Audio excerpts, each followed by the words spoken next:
네, 땅짚고 직톡입니다.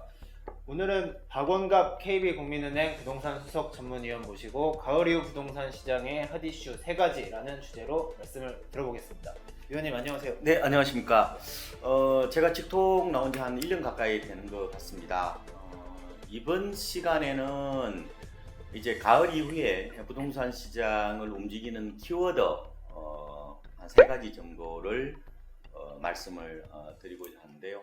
호재와 악재가 서로 이 시속 게임을 하고 있는 양상이라고 보시면 될 것 같고, 제가 주목하고 있는 것은 민간택지에 대한 분양가 상한제하고 그리고 금리 문제, 추가적으로 기준금리를 과연 낮출 것이냐 이 부분하고, 또 하나는 일본의 어떤 경제 보복 이익 변수가 어떻게 될 것인지 이걸 좀 눈여겨보고 싶은데요.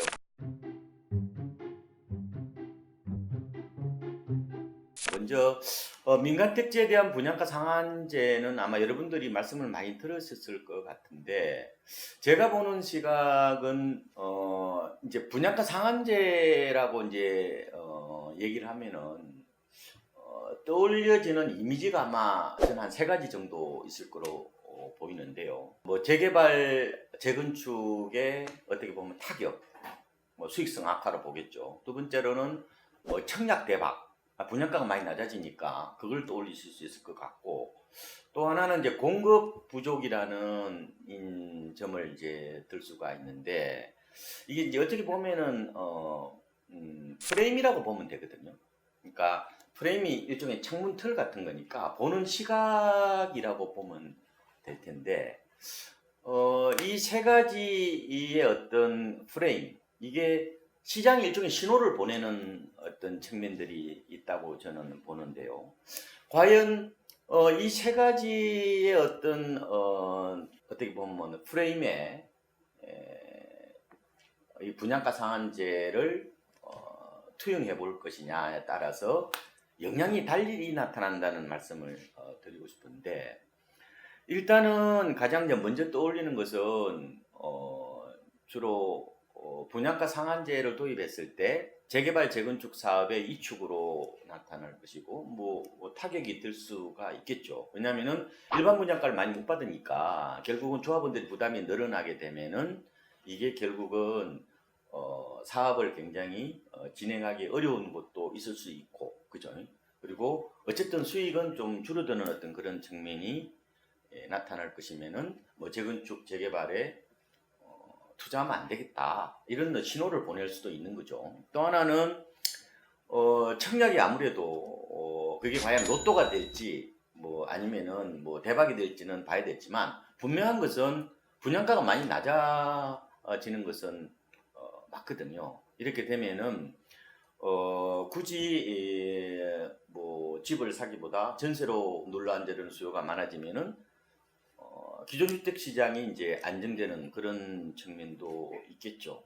그리고 또 하나는 이제 공급 부족이라는 이제 프레임도 있는데, 이게 공급 부족 프레임이 더 강해지면요, 이게 오히려 불안 심리를 이제 야기할 수 있는 측면들이 있다는 겁니다. 그래서 이게 과연 시장에서 이 분양가 상한제를 어떻게 해석하고 있느냐에 따라서, 아니면 어떤 프레임을 가지고 이거를 받아들이고 있냐에 따라서 시장의 어떤 그런 흐름이 좀 달라질 수 있다는 점을, 그러니까 오히려 책상에 앉아 있기보다는 시장 참여자들이 그걸 어떻게 받아들이고 있는지, 그죠?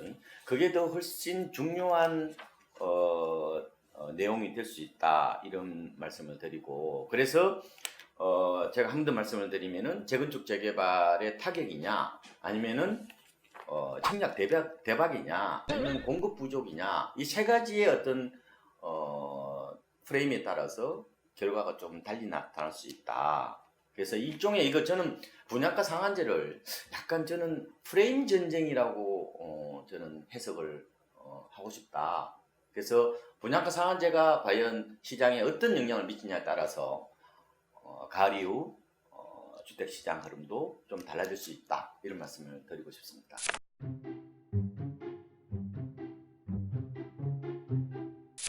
그리고 두 번째는 이제 기준금리 추가 인하 얘기가 요즘 많이 나오고 있는데 한국은행이 지난 7월에 기준금리를 0.25%포인트 낮춰서 지금은 1.5% 정도가 되는 거죠. 근데 이제 내수 경기가 안 좋고 여러 가지 지금 대내외 경제 불확실성이 커지니까 금리를 이제 추가적으로 낮출 것이라는 그런 전망들이 많았죠. 근데 작년 말만 하더라도 올해는 금리가 많이 올라서 주택 시장이나 부동산 시장에 크게 뭐 위험 요인으로 내다봤는데 오히려 정반대가 돼버린 상황인데 최근에 부동산 시장이 과거와는 달리 하나의 투자 상품이 돼버리고 또 레버리지 어떤 그런 투자가 많아졌죠.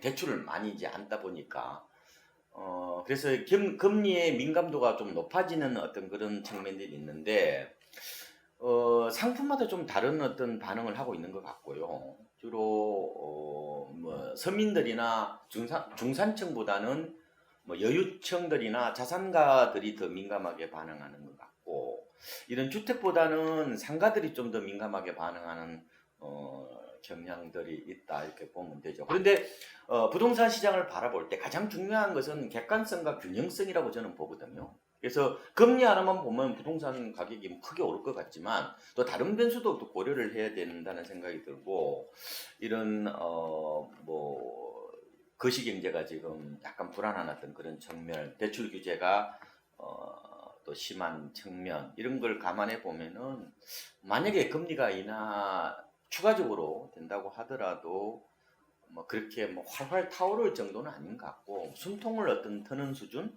이 정도로 봐야 되지 않을까. 그러니까 거래가 약간 늘어나는 수준 정도로 보시면 되겠다. 그래서 금리 인하가 물론 부동산 시장에 긍정적인 어떤 신호를 주는 것은 맞긴 하지만 이런 부동산 시장을 둘러싼 환경들이 그렇게 녹록지 않다 이런 말씀을 드리고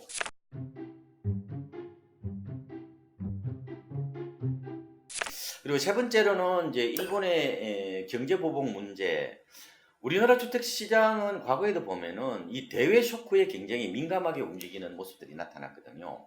그래서 글로벌 금융 위기나 외환위기 때를 아마 떠올려 보시면 아실 텐데 이런 펀드멘탈이 이제 굉장히 불안해지면은 부동산이 단기적으로 가격이 좀 빠지는 어떤 그런 현상이 나타났는데 저도 일본의 어떤 그런 경제 보복 문제를 처음에는 굉장히 좀 심각하게 솔직히 봤습니다. 이거 진짜 최악의 상황으로 가는 게 아니냐 뭐 그런 걱정을 했는데 뭐 일본이 그 주로 수출 세 가지 규제를 했잖아요. 근데 한 개를 이제 뭐 어떻게 보면 완화했다고 할까요? 그래서 첫 이제 수출 허가가 나와서 그렇게 심각한 상황까지 안 간다면은 부동산에 미치는 영향은 그렇게까지는 심각하지는 않을 것이다. 충분히 뭐 감내할 수 있는 수준이라 저는 보고요.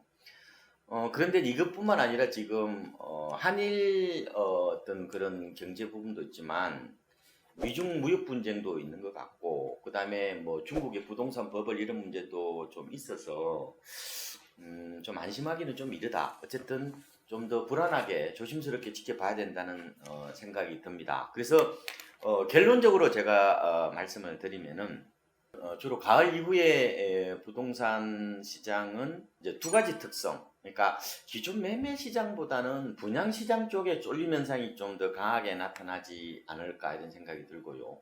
그거는 지금 서울 수도권이나 뭐 지방이나 같은 경향을 볼 가능성이 있다. 지금 분양가 상한제가 아니더라도 지방 같은 경우도 지금 고분양가 관리 지역으로 지정된 데가 많거든요. 뭐 광주나 뭐 대전, 대구 이런 데들이 대표적인데 그러다 보니까 이게 분양가를 많이 못 올리는 어떤 그런 상황. 그렇다면 소비자 입장에서는 소비자 이익료가 더 커지는 어떤 그런 측면이 있거든요. 그러면 소비자가 당연히 분양시장 쪽으로 쏠림 현상이 더 나타날 것으로 보이고 거래량은 아마 저는 금리 인하가 되지 않을까 생각을 하고 있는데 뭐 우리가 실제로 금리 인하를 하지 않더라도 대출 금리는 지금 많이 낮아지고 있는 추세이기 때문에 아마 거래량은 좀 더 늘어날 가능성은 있다 이런 말씀을 드리고 가장 이제 지금 이슈가 되어 있는 서울 지역인데 서울이 올해 아파트 입주 물량이 4만 3천 가구 정도로 10년 만에 가장 많습니다.